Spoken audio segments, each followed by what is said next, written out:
think I've always found that to have real change in your life, you have to change. I mean, it's not just circumstantial.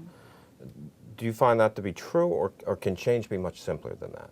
I think change happens on the inside and through the heart. And I think a lot of us are all looking outside for our answers.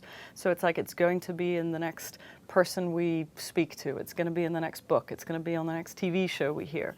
And I think so many of our answers are on the inside. You know, when everything around you is changing, the number one thing I tell people is there's a part of you inside that doesn't change. It's calm, it's grounded, it's connected to something bigger. It's where you can find your peace in those solutions. And it's sort of when you go to that place inside, that's when change becomes a little bit more manageable and you detach from the drama of the chaos of what's going on outside. What I find too is when you personally change, you give people permission around you to change.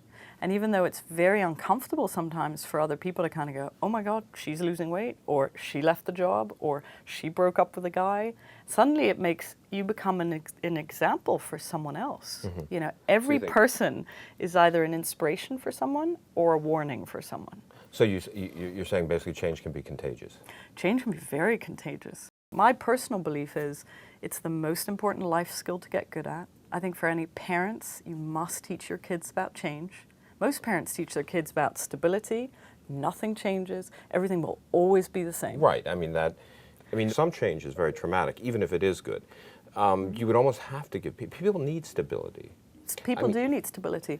And I find stability can come from certain lessons, certain beliefs. Faith can give stability, more so than you live and grow up in the same home and you go to the same school and you go to the same holiday and the same environment. I mean, I grew up in 6 countries, so I was taught about change very early on. So change in my life today is it's less traumatic than someone who's gone through the same thing for 18 years. And I think so many of us as adults, we struggle through change because it was not something we were ever really taught as a child. Yeah, and I really like what you said about faith, about God in your life, because it seems to me that the change is disruptive. It can be traumatic. It's hard.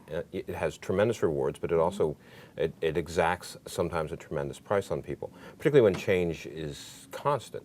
So it seems to me you need faith, or you need at least some system of belief that is your constant, that will be that river that takes you through change. Yeah. It's another one of the principles in the book. Find your spiritual side, however and whatever that looks like. Everyone I interviewed, thousands of people, they all believed in something greater.